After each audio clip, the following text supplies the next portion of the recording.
ओम श्री गुरुवे नमः।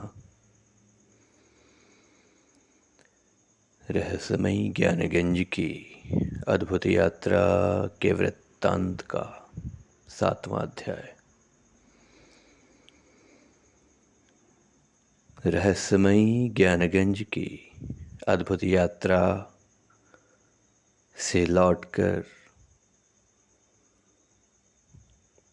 पहुँचे गुरुदेव कहते हैं, हिमालय की शंग्रीला घाटी में ज्ञानगंज एक स्थान से दूसरे स्थान में भ्रमण करते हुए भी गुरुत्वाकर्षण बल की परिधि से बाहर है। इसके बावजूद वह हिमालय की शंग्रीला घाटी में ठहरा हुआ है। ज्ञानगंज में रहने वाले साधकों से लगातार तरंगें निकलती रहती हैं। उनके स्थूल शरीर हों या सूक्ष्म शरीर, उनसे निरंतर शक्तिशाली तरंगें निकलती रहती हैं। जिस तरह से एक छोटे से दीपक की जलती हुई बाती से रोशनी चारों ओर फैलती रहती है, प्रत्येक ऊर्जावान पिंड से लगातार तरंगें निकलती हैं। कुछ को हम देख पाते हैं, कुछ को हम नहीं देख पाते। जैसे सूर्य, चंद्रमा, तारे, ग्रह, नक्षत्र सभी ऊर्जावान हैं और सभी की अपनी अपनी तरंगें हैं। गुरुदेव कहते हैं, एक छोटी सी चिंगारी से भी तरंगें निकलती हैं। तो ज्ञानगंज में साधना करने वाले शक्तिशाली साधकों के शरीर से भी तरंगों का निकलना स्वाभाविक है। जिस तरह आप तेज ज्वर में तप रहे मनुष्य के नज़दीक जाने पर उसके शरीर के ताप को महसूस कर सकते हैं, साधारण मनुष्य भौतिक जगत में इतना महसूस बहुत आसानी से कर सकता है। तो विचार कीजिए, गहन साधना और तपस्या में लीन साधकों की तरंगें कितनी शक्तिशाली होंगी।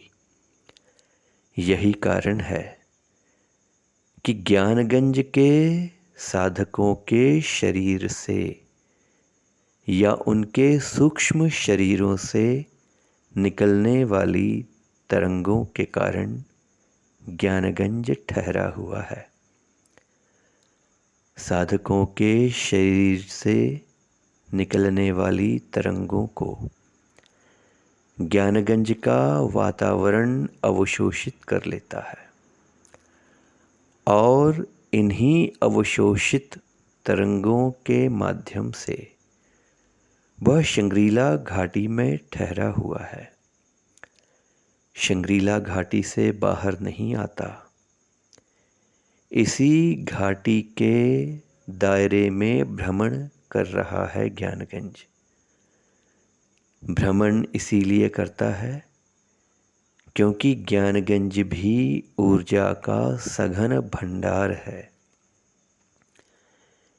इसी ऊर्जा के कारण ज्ञानगंज स्थिर नहीं रह सकता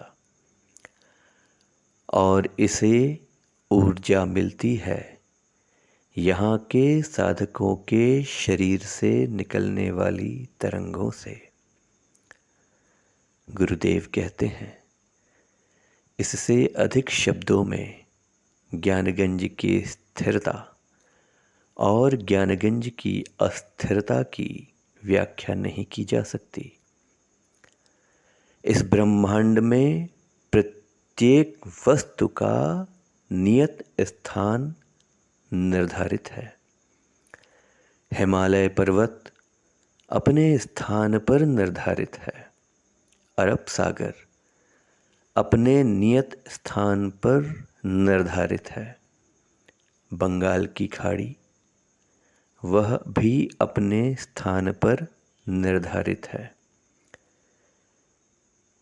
ये सभी गतिशील होने के बावजूद अपने अपने स्थान पर निश्चित हैं। हिमालय ग्लेशियर के रूप में या हिमनदों के रूप में गतिशील है। उनकी अवस्था को प्रकृति भी परिवर्तित नहीं कर सकती।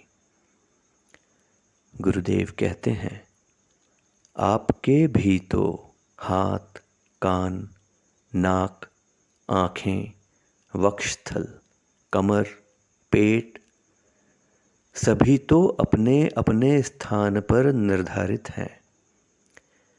क्या इसके लिए कोई तर्क दे सकता है कि ये सभी अंग अपने स्थान पर क्यों निश्चित हैं? क्यों उस स्थान से बाहर नहीं आ सकते?